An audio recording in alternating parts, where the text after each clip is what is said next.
We're going to take you on a quick tour of our garage gym. It's one of the favorite rooms in our home.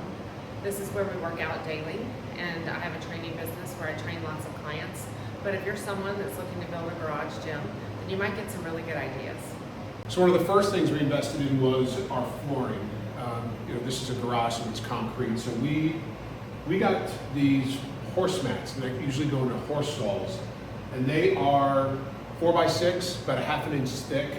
They actually do a really good job during the winter of keeping the floor relatively warm, and in the summer from being really hot. But the other great thing is that if you drop weights, dumbbells, barbells, you're not going to crack your floor. It absorbs it very well, and it really was a great addition to the gym. So one of the first things we actually bought was our racks, and this was important for a number of reasons. A lot of different moves that we're going to do, everything from squat to bench press to pull-ups to dips. What was great about this rack, because a lot of them are really unsteady, is that this has the ability for you to be able to bolt it into the floor.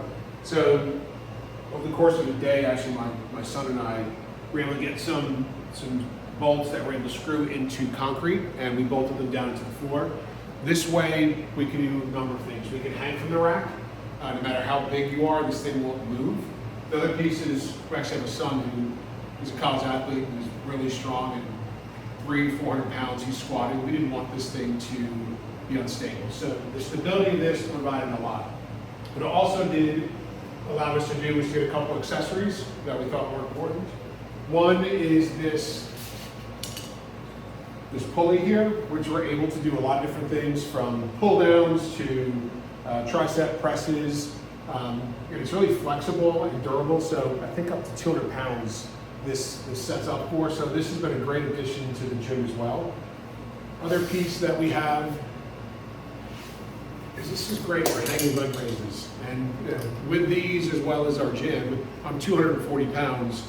This thing holds pretty well. So for someone like me who wants to be able to do some leg raises, not only did the bolt into the floor, but the stability of the rack, but this was able to hold a ton of weight, and it's really been successful for us.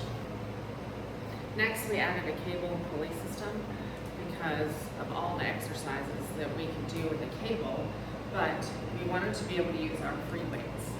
So this pulley system holds up to 300 pounds, and we just use our bumper plates with this pulley system and many different attachments. So you can back up. So we have invested in a straight bar and a V-grip bar. We have the bicycle handlebar, single arm pulls, a rope from pull downs or face pulls, and this bar here. And this pulley system holds up to 300 pounds. So we've been very happy with this. So we actually now have a second rack, which we purchased. This has just 2 legs on it to stand, but it's got a wider base, so we did not have to bolt it to the floor. Still using the same amount of weight for bench press, for squats. This has got a great double bar here, so we can put in some close grip pull-ups that we want to do. But this has been a fantastic addition to our gym as well. So this is our barbell collection, and we have 2 45-pound bars. We have a 35mm bar, or we like to call it the chick bar. It has a smaller grip, and then we have a training bar for newbies that holds up to 150 pounds. And then this is probably one of our favorite things, is the barbell holder. And this was put into the wall with a 2x4 and lag bolts. And the lag bolts go all the way into the studs. So we have a 45-pound bar times 2, a 35-pound bar, and another 20-pound bar, all hanging on this wall with no problem. So we also have above these whiteboards, which every gym needs and Christy uses for all her clients, is our favorite pull-up bar. Purchased this about 2 years ago. Pretty, I say it's a lot, 2 people to install, but we got 2x6s, we got lag bolts into about 5 different studs. You'll find that this is upside down. My father-in-law was an engineer, and we kind of battled back and forth if I should put this up the way I was supposed to and the way he thought. And in the end, we did it his way, and the reality is determine, I'll always remember, we could hang a car off this thing. So I've had 2-3 people hanging on this, doesn't even move, you never even feel it. But what this also does, it gives us the ability to have some accessories. So we have our rings here for ring rows or ring dips. And then what we've also found to be pretty effective is this TRX system that we use here. Same thing, we can use it for ring rows, for dips, for squats, for assisting on a lot of things that Christy does. But these have all been fantastic pieces to the additions to the gym. We also have invested in a large collection of dumbbells and kettlebells, and I would get a rack for your dumbbells because we do keep some of our larger dumbbells stacked on the floor, but they do tend to get chipped. Also, if you're investing in dumbbells, if you can afford it, I would go with the Hex rubber dumbbells, as they do not get chipped like the metal ones.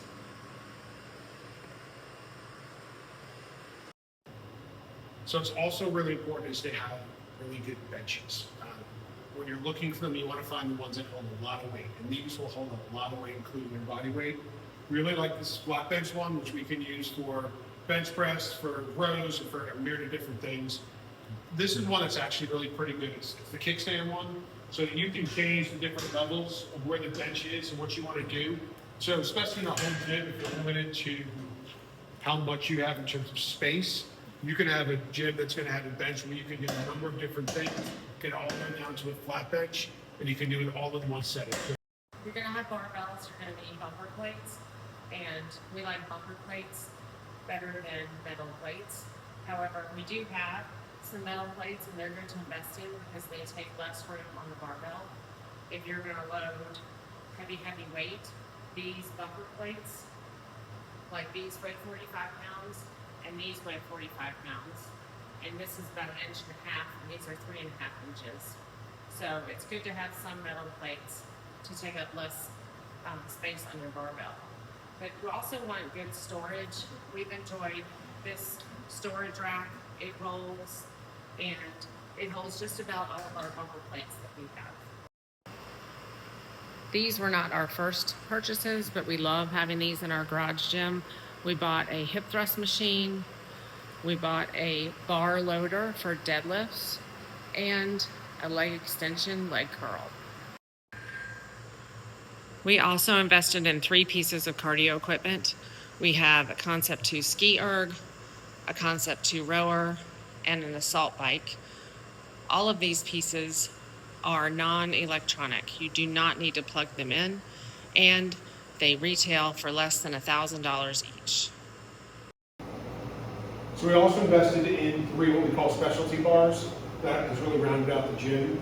Down at the bottom down here is our chop bar, which is great for deadlifts. This takes a lot of pressure off of the lower back. We have our football bar, where there's a number of different angles that you can use this, especially on a bench press or on a shoulder press. And then my favorite is this safety bar that we use for squats. Same thing, takes a lot of pressure off the back, but it's great. It's the support that you need. So going around the walls of our gym, we have racks that have yoga mats and trigger point rollers. We keep our hip halos here, and there's hooks for weight belts and bags of cones. On the wall up here, we have a wall ball target that's for 9 and 10 feet. We also have slam balls. These are full of sand. We've got 10, 15, and 20. And then various boxes. We have a Titan box that goes to 20, 24, and 30 inches. And then another plyo box that is great for box squats because it holds hundreds of pounds of weight, a Bosu ball, and a lower box. And then we keep our circular bands on these hooks to keep them organized, and our ab mats tuck right in behind there. And over here, we have battle ropes. We love battle ropes, and we found some great hooks to hang them on the wall because these are very, very heavy. So we also invested in 2 other we'll call specialty benches. We have a decline bench, which we use for sit-ups, decline bench press, and we also have a back extension machine. Great thing about both of these, they're extremely light, so we can rest them up against the wall and don't have to leave them on the floor because we have limited space. Some additional things we got was a sandbag, or otherwise known as a rec bag. We have a weighted vest that we use a lot, a sled that we take out and drag up and down the street, and then we also have a landmine that fits nicely into two 45-pound plates.